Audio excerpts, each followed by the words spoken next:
Cristo el Señor resucitó, su amor fue más fuerte que la muerte. Cristo el Señor resucitó. Palabra y adoración, un espacio para que escuches la voz de Jesús. La voz de Jesús. Aleluya, aleluya, aleluya al Señor. Aleluya, aleluya, aleluya al Señor. Paz y bien, te habla Fray Alejandro, nuevamente contigo para exhortarte a abrirle el corazón al Espíritu Santo, que es un espíritu de esperanza. De hecho, la esperanza es una de las 3 virtudes fundamentales que nos ponen en relación con Dios. Esperanza que hay que alimentar. Esperanza que el Señor alimenta cada vez que llega a tu vida, cada vez que pasa por tu vida, cada vez que viene a tu vida.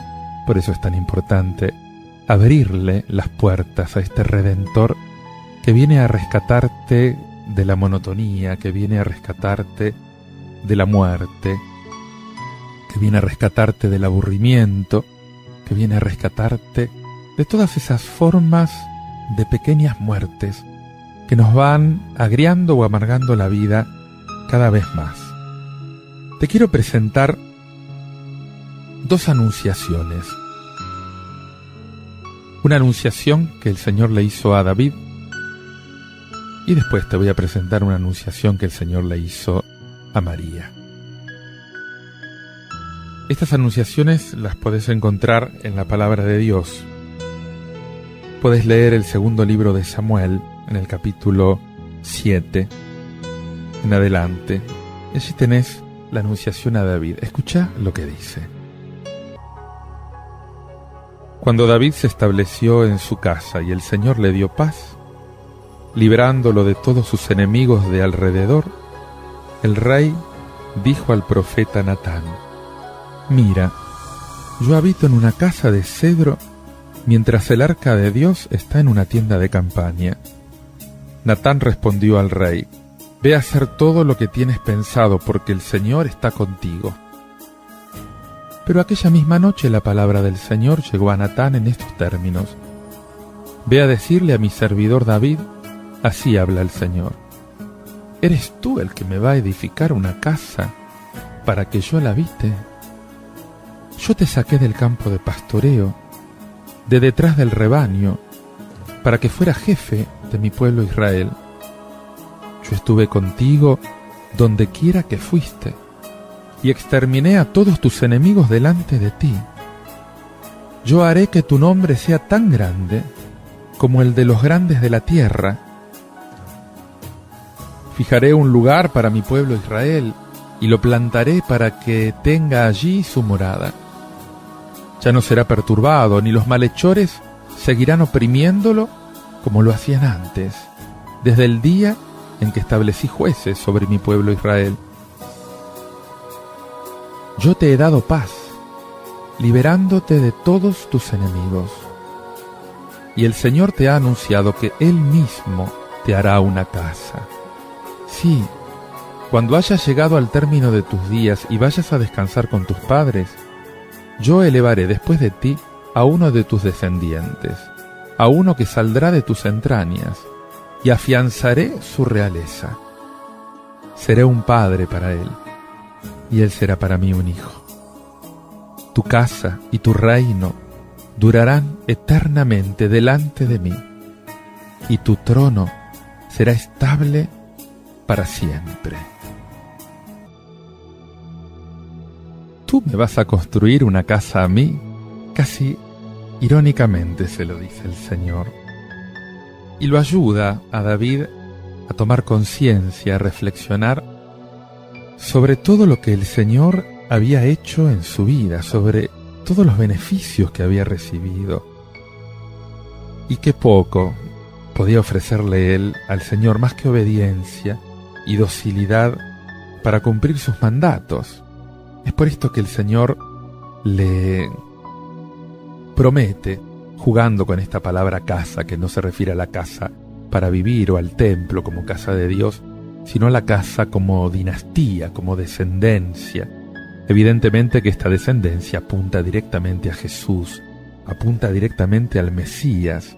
Por eso le dice que este reino de David durará para siempre en la presencia del Señor, pero durará por su descendiente, durará por Jesús, que es descendiente de David, aquel en quien se cumplen todas las profecías y las promesas de Dios. Justamente en el segundo libro de Samuel, en el capítulo 7, comienza la historia de la sucesión al trono de David, y se explica en ese libro cómo, presentado con anterioridad como aquel a quien Dios había elegido rey de Israel, David recibe ahora la promesa de una monarquía hereditaria. Y David decide construir un templo para el Señor en Jerusalén. Él acaba de convertir a Jerusalén, la capital del imperio, pero resulta que el profeta Natán le hace llegar la respuesta de Dios. Fíjate que a veces con muy buenas intenciones podemos hacer cosas o querer hacer cosas que el Señor no quiere. De momento, Dios no acepta que David le construya una casa, un templo. En cambio, le asegura que Él le construirá a David una casa, una dinastía. Este texto tiene una importancia fundamental en toda la tradición que prepara la venida del Mesías en el pueblo de Israel. Justamente esta profecía de Natán constituye la base de la esperanza de un descendiente de David que va a ser enviado por Dios con poder suficiente para salvar a su pueblo. Y en el Nuevo Testamento es donde esta profecía se va a realizar. Esta esperanza se va a cumplir en Jesús de Nazaret, incluso a veces, como por ejemplo en Hechos 2:30, con referencias explícitas a esta profecía de Natán. David le quiso construir una casa a Dios, le quiso construir un templo, para que Dios residiera en medio del pueblo y no tuviera que habitar en una tienda de campaña.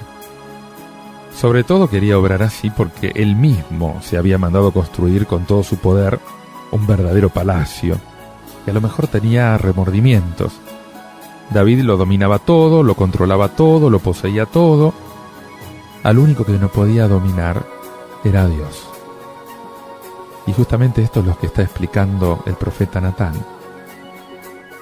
David tenía que aprender, como en tantas otras ocasiones a lo largo de su vida, que nunca podría disponer de Dios a su antojo, que Dios era libre, que la voluntad divina no tenía que coincidir necesariamente con la suya, aunque sus ideas fueran muy buenas.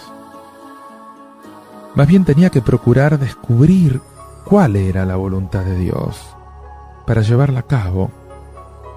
Él tenía que recordar en todo momento que era Dios el que lo había hecho a él y no al contrario. La voluntad de Dios va mucho más allá del inmovilismo al que David quería someterla. Va mucho más allá de los templos.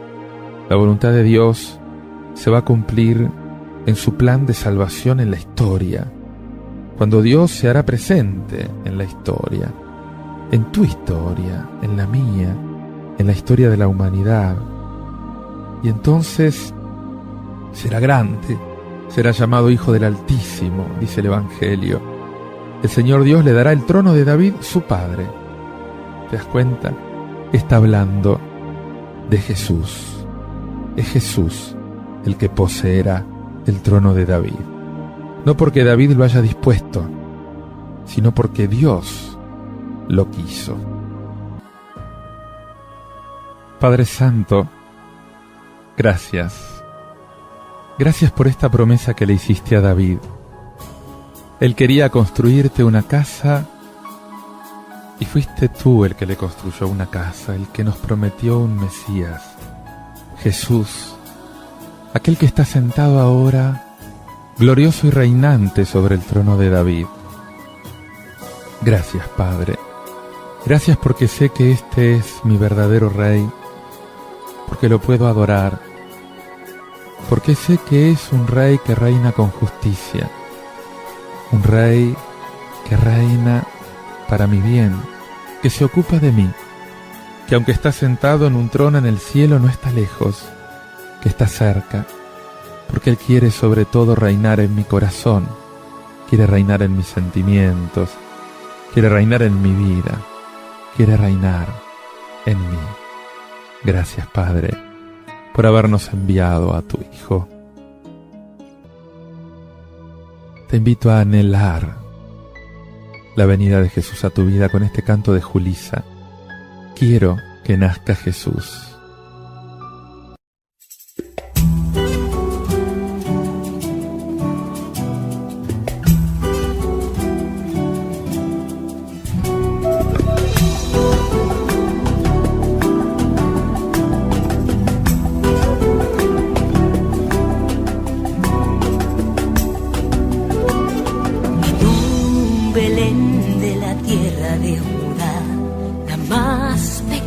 Entre los príncipes de ti saldrá un guiador, un gran libertador. Era humilde hogar, en ti nació el Hijo de Dios. Honrada serás por tal gesto de amor, al cobijar al Salvador. Muchos llegaron ahí al ver que un milagro nacía en ti, guiados por una estrella que los llevaba a ver a Jesús.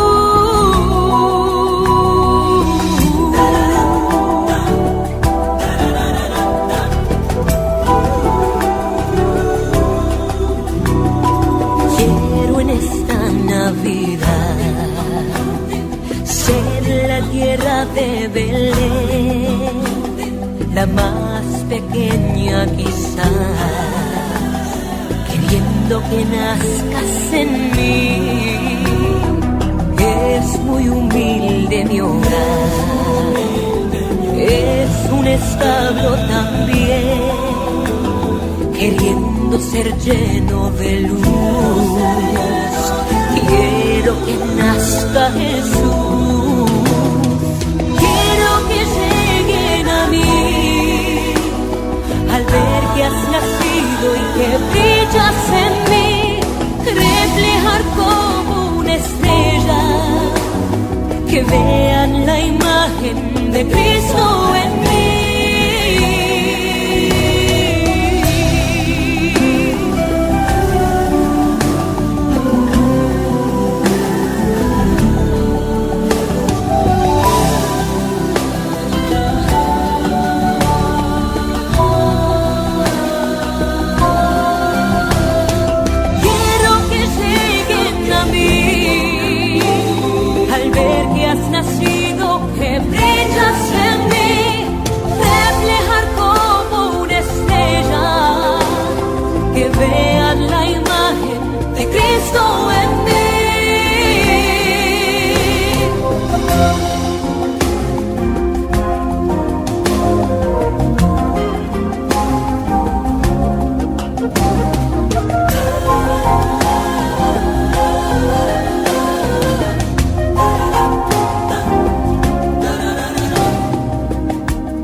Quiero proponerte ahora para tu meditación el Salmo 88.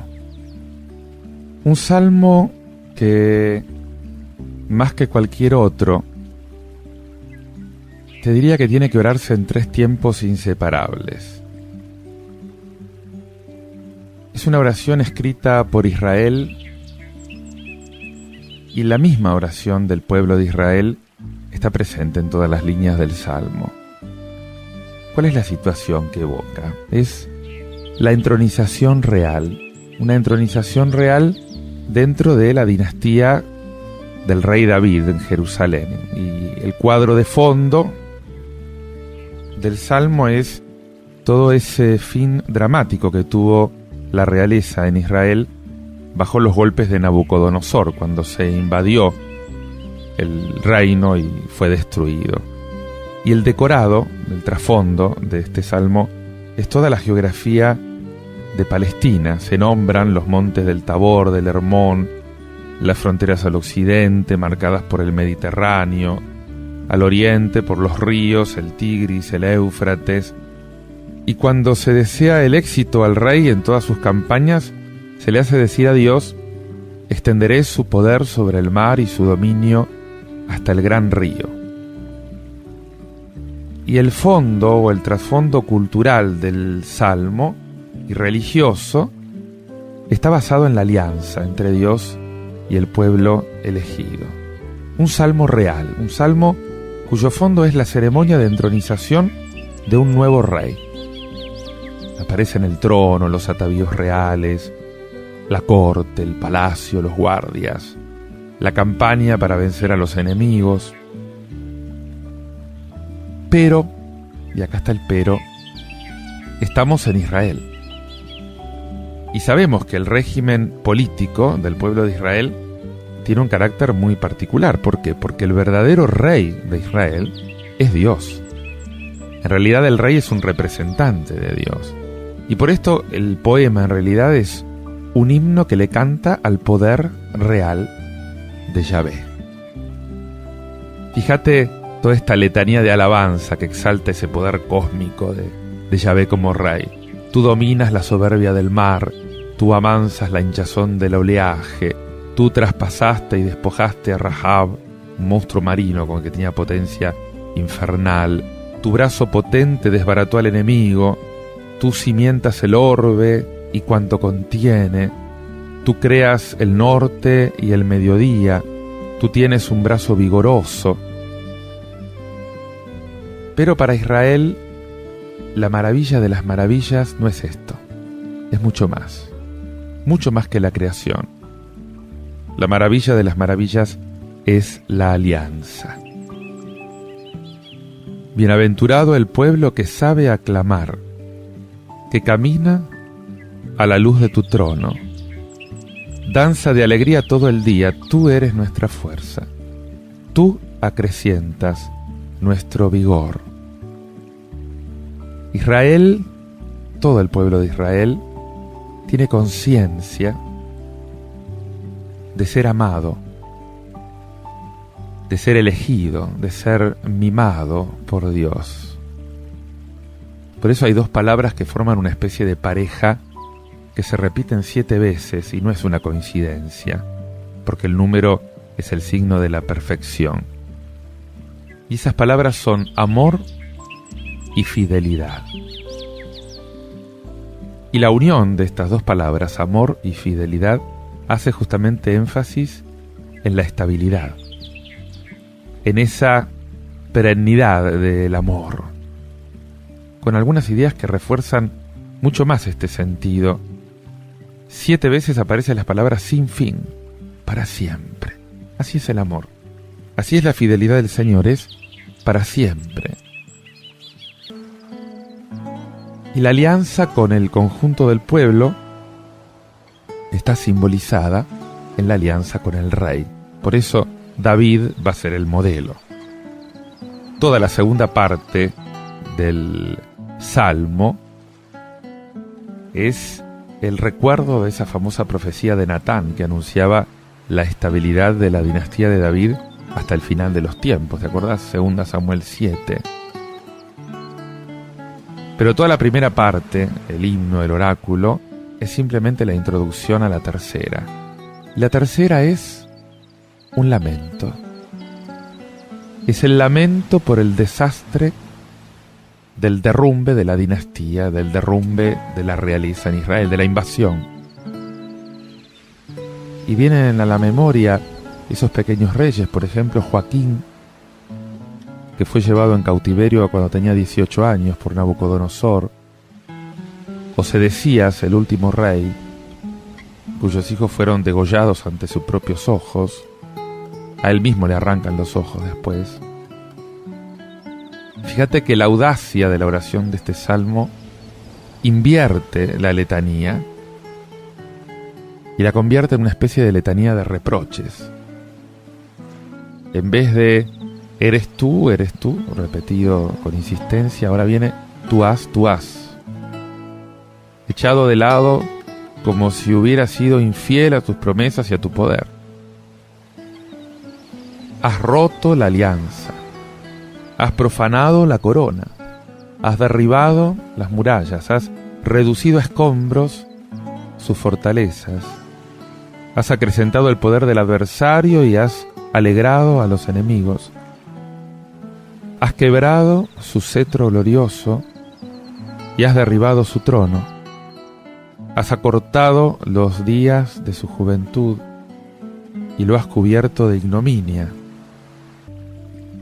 Qué sinceridad impresionante. Te das cuenta que Israel ora desde el corazón, porque orar es descargar en Dios lo que tenemos en el corazón. Y sin embargo, dice, el amor del Señor canto sin cesar y anuncio tu fidelidad de generación en generación. Israel está destrozado y sabe que puede cantar el amor del Señor. Pero no podemos quedarnos con esta primera lectura. Hace falta ahora referir este salmo a Jesús. Porque desde que Jesús, que es hijo de David, se presentó como Mesías, en él se cumplen las promesas y las profecías de Israel.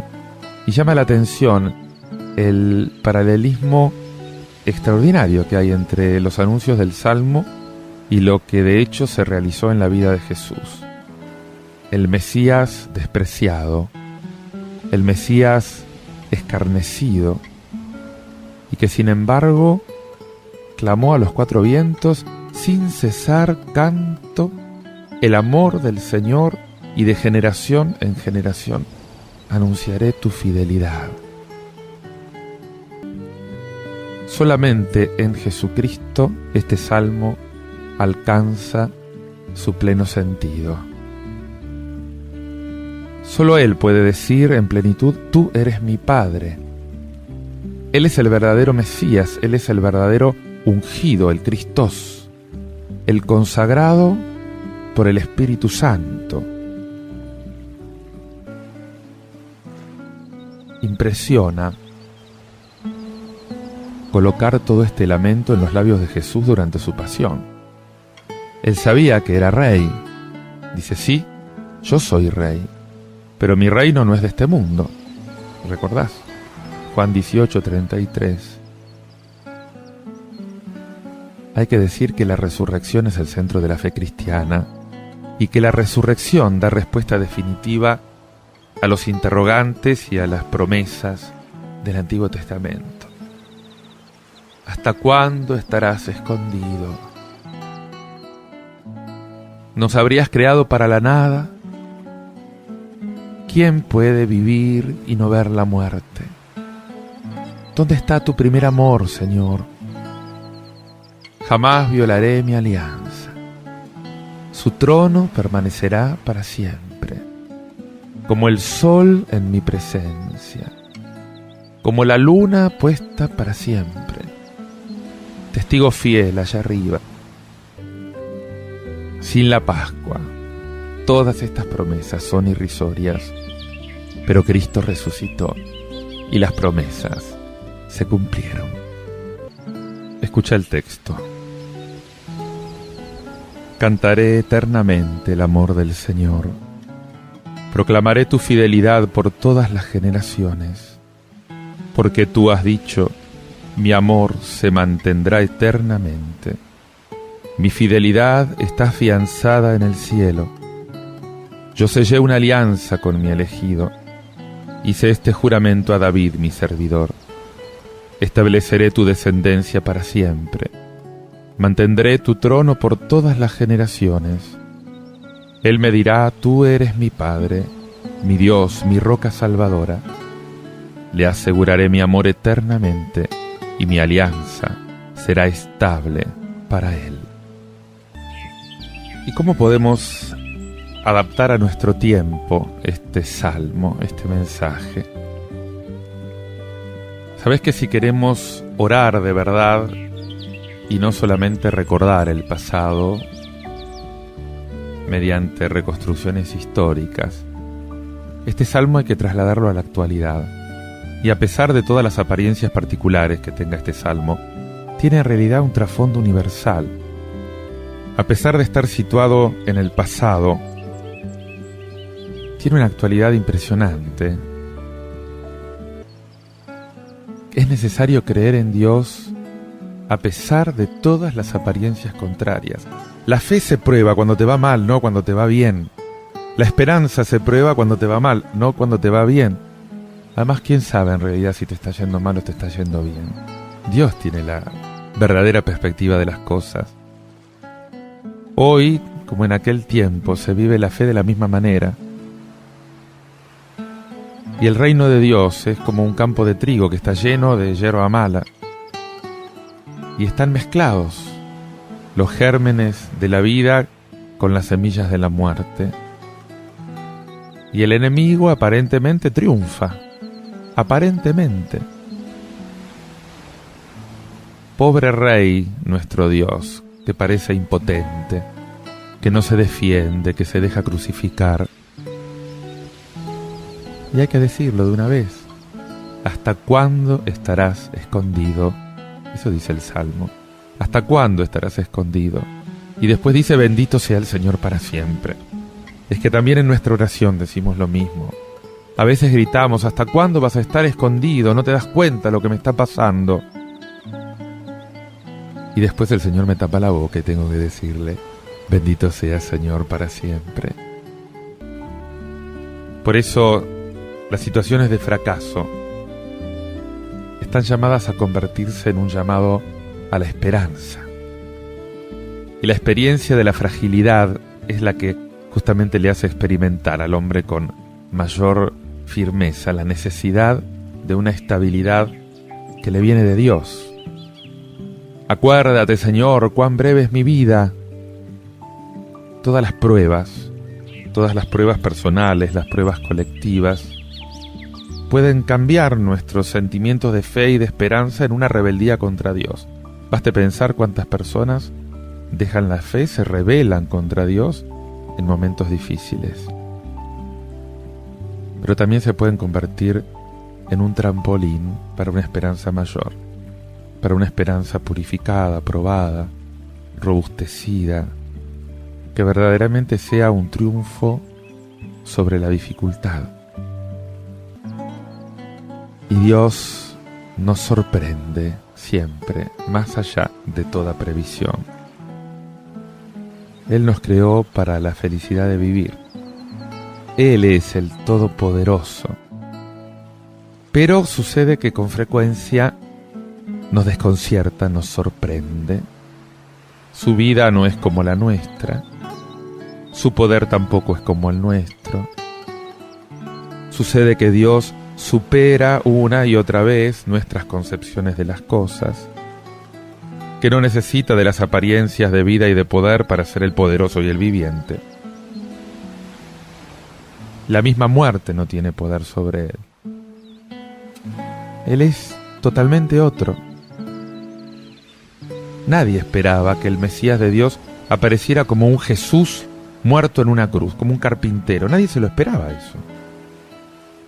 Y sin embargo, en su muerte nos da la imagen más maravillosa de su amor y de su fidelidad.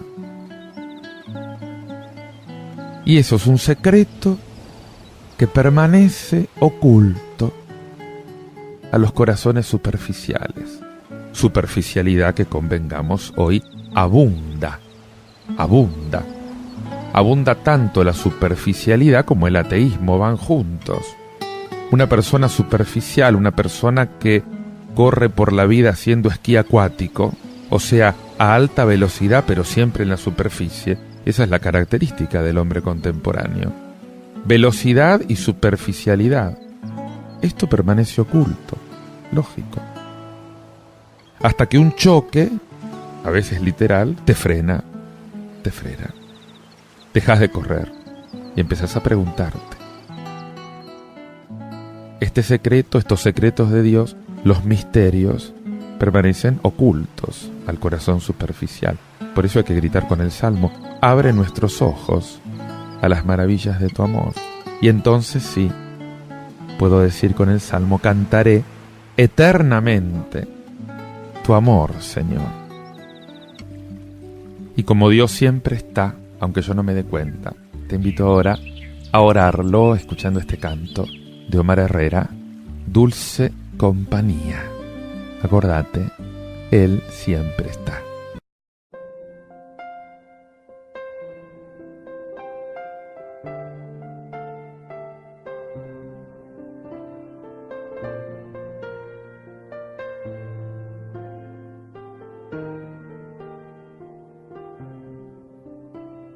Dulces son todos los momentos cuando estás aquí, que llenas de alegría todo mi existir.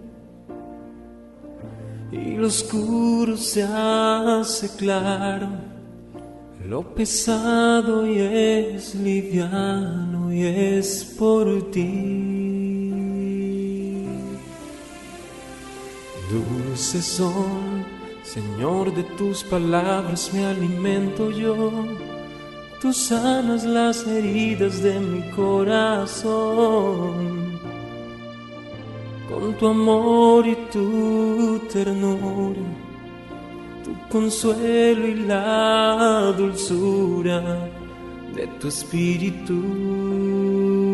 Señor Jesús, nunca antes sentí así un gran amor que cautivara mi vida. Por favor, sin ti no sé vivir, pues estar junto a ti ha dado vida a mi vida.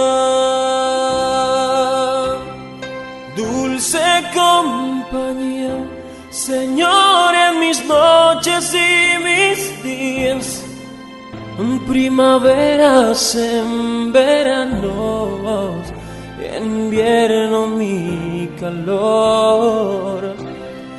Dulce compañía, Señor, en mis noches y mis días, en primaveras, en veranos, y en invierno mi calor siempre serás.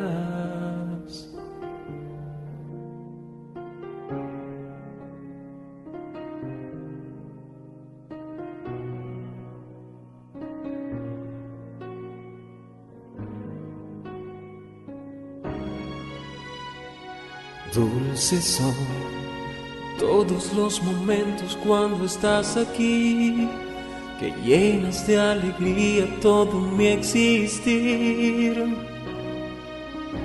Y lo oscuro se hace claro, lo pesado y es liviano y es por ti. Dulces son, Señor, de tus palabras me alimento yo. Tú sanas las heridas de mi corazón. Con tu amor y tu ternura, tu consuelo y la dulzura de tu espíritu. Señor Jesús, nunca antes sentí así un gran amor que cautivara mi vida. Por favor, sin ti no sé vivir, pues estar junto a ti le ha dado vida a mi vida. Dulce compañía, Señor, en mis noches y mis días, primavera en mis veranos, en invierno mi calor. Dulce compañía, Señor, en mis noches y mis días, primaveras en veranos, y en invierno mi calor. Dulce compañía, Señor, en mis noches y mis días, primaveras en verano, y en invierno mi calor. Dulce compañía, Señor, en mis noches y mis días, primaveras en verano, en invierno mi calor siempre serás.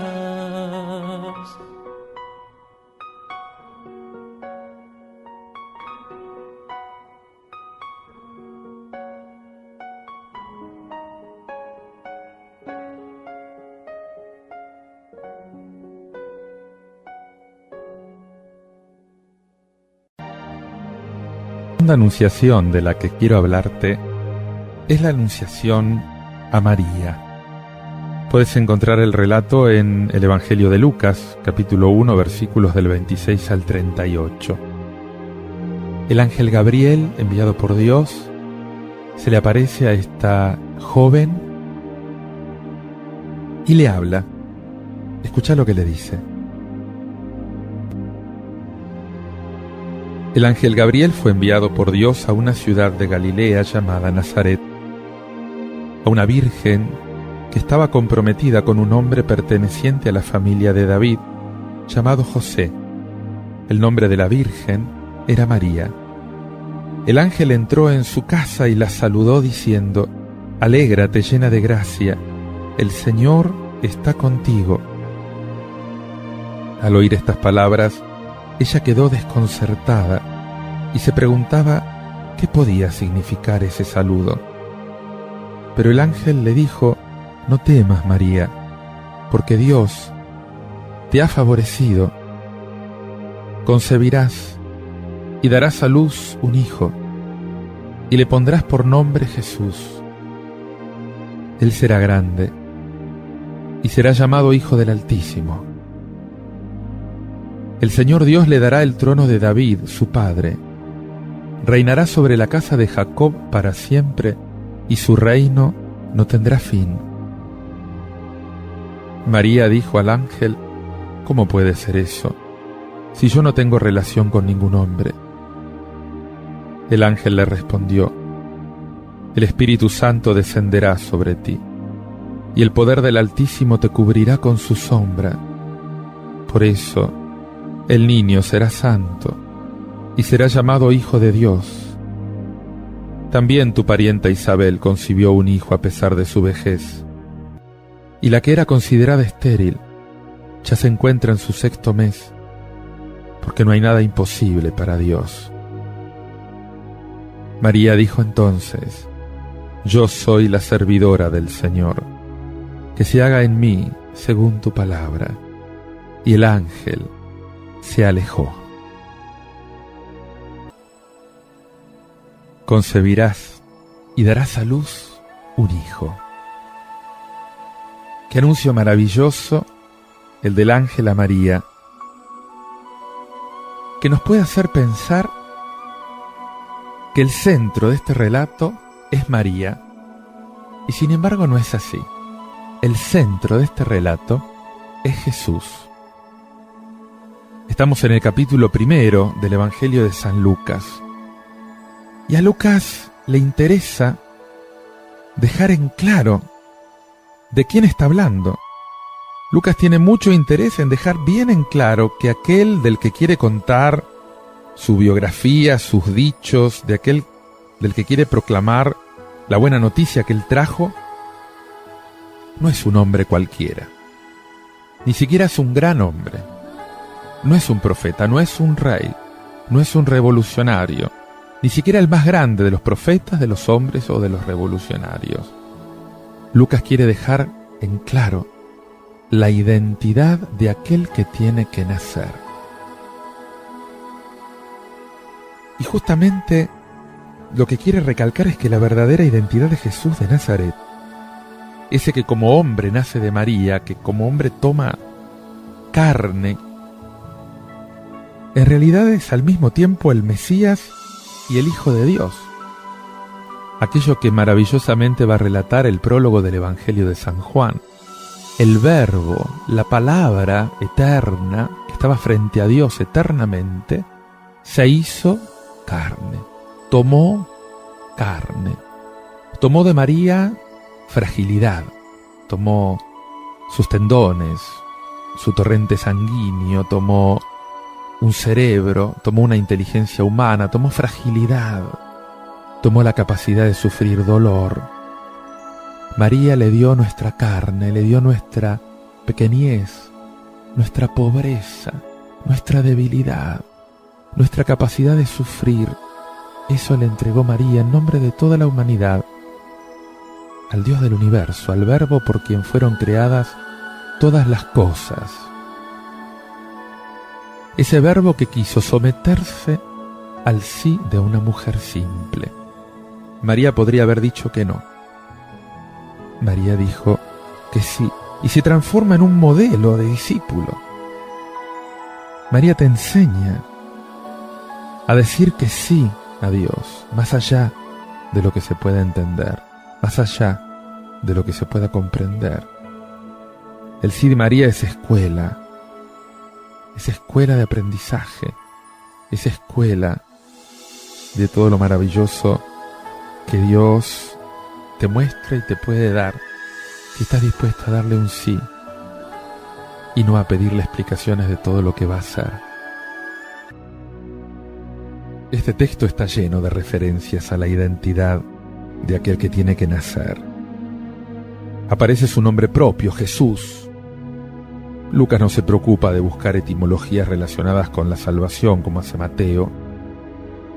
Es llamado el Hijo del Altísimo, el Hijo de Dios. Títulos que muestran justamente esa relación única, esa relación directa con Dios. ¿Sabes cuántos hoy en día niegan que Jesús sea Dios? Dicen que es un hombre. El Hijo de Dios, y entienden Hijo de Dios como un ser superior pero menor a Dios, que no es divino. Como si un hombre pudiera tener un hijo que no fuera un ser humano. De un hombre nace un hijo que es un ser humano. El Hijo de Dios tiene divinidad en sí mismo, comparte con el Padre esa naturaleza divina. Y esto es lo que quiere recalcar justamente Lucas. Es el Hijo de Dios, es el Hijo del Altísimo. Y por otra parte lo muestra relacionado con David. Dice que es rey, es hijo de David. Y estos títulos lo identifican como el Mesías, ese Mesías que el pueblo estaba esperando. Pero hay algo que es importante saber. Los dos títulos tienen que ir juntos. Porque un Mesías que no sea hijo de Dios desvirtúa lo que es Jesús. Los judíos estaban esperando un gran revolucionario, un caudillo que los liberara de los romanos. No estaban dispuestos a aceptar un Dios que piensa y obra distinto que los hombres. Hay varios elementos en este Evangelio que sirven para destacar la iniciativa divina en todo este proceso de encarnación. Dios tiene la iniciativa. Del mismo modo que le dijo a David, yo te voy a construir una casa, una dinastía, David, no vos a mí. Es Dios el que envía el mensaje. Dios envía un mensajero a María. No es María que está buscando que Dios le diga algo. Y María lo recibe sorprendida. Es Dios mismo el que llena a María de su favor, de su gracia, de su vida, para que sea la madre de su hijo. Es la única de la que se dice esto, llena de gracia, alégrate llena de gracia. María está llena de la gracia de Dios, no tiene un poco. María vive la plenitud de la habitación de Dios en ella como no la puede vivir ninguna otra persona. María está llena de gracia. Dios la prepara, Dios le da ese amor que es necesario para poder recibir con una dignidad humana inimaginable la misma presencia de Dios en su vida, justamente porque María es la única en la historia del universo, antes y después, que está destinada a ser madre de Dios. Dios no se va a encarnar de nuevo. Esto ya sucedió. Y Él tomó carne en este hecho único, en este momento único, y lo tomó de esta mujer única. Única. La única de la que podemos decir es madre de Dios. Ninguno de nosotros da a luz un Dios. Podemos dar a luz hombres buenos, podemos tener hijos santos, pero no podemos dar a luz a Dios. Es Dios mismo el protagonista, el que va a constituir a Jesús como Mesías cuando le dé el trono de David. Toda la concepción humana de Jesús se produce de forma excepcional. Se produce por la acción del Espíritu Santo. Y además de mostrar la iniciativa de Dios, todas estas acciones acentúan el poder de Dios. Dios puede hacer lo que quiere. Él es el creador del universo. Dios puede hacer que un Dios, su Hijo eterno, se haga carne. Y se haga carne en María, se haga carne de María. Nazca de una mujer, sin la ayuda de ningún hombre. Esto lo puede hacer el creador del universo, el creador de los planetas, el creador de la vida, el todopoderoso, el omnipotente. Dios puede hacer que de una virgen que siga permaneciendo virgen nazca el Salvador. ¿Por qué no? ¿Le vamos a poner límites a Dios? ¿Vamos a decirle nosotros a Dios lo que no puede hacer? ¿Vamos a ponerle un límite solo porque nos cuesta entenderlo al Todopoderoso, al que todo lo puede? Es por esto que muchos que niegan la virginidad de María después del parto, en realidad lo que están negando es que Dios pueda hacerlo. Lo que están negando es que el Todopoderoso sea todopoderoso. ¿Por qué Dios no iba a poder hacerlo? ¿Por qué no iba a respetar esa virginidad que María tenía antes de que Dios decidiera este nacimiento único en la historia del universo, de su propio Hijo? Las palabras finales de Gabriel, del ángel, aseguran precisamente esto.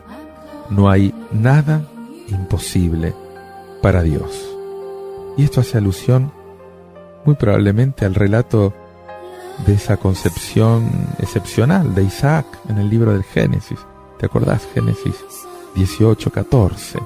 No hay nada imposible para Dios.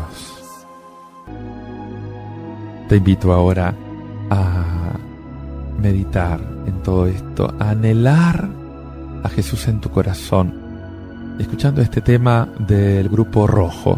Ven a mi corazón, oh Cristo. Dios te bendiga.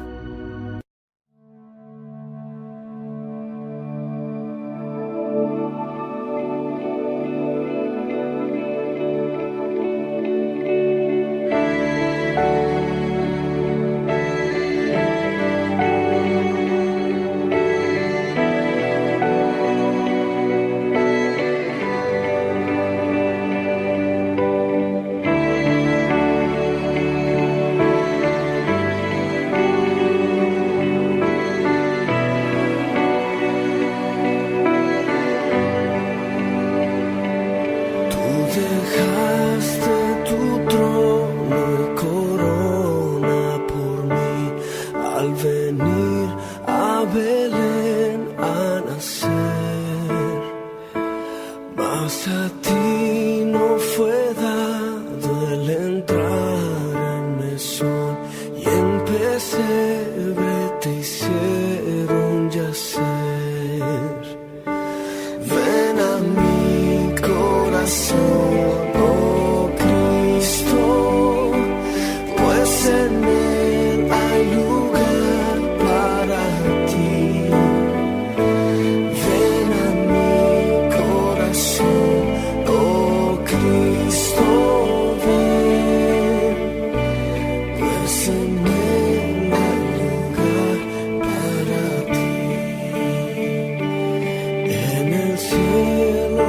las huestes gloriosas te dan alabanza y seráfico honor. Mas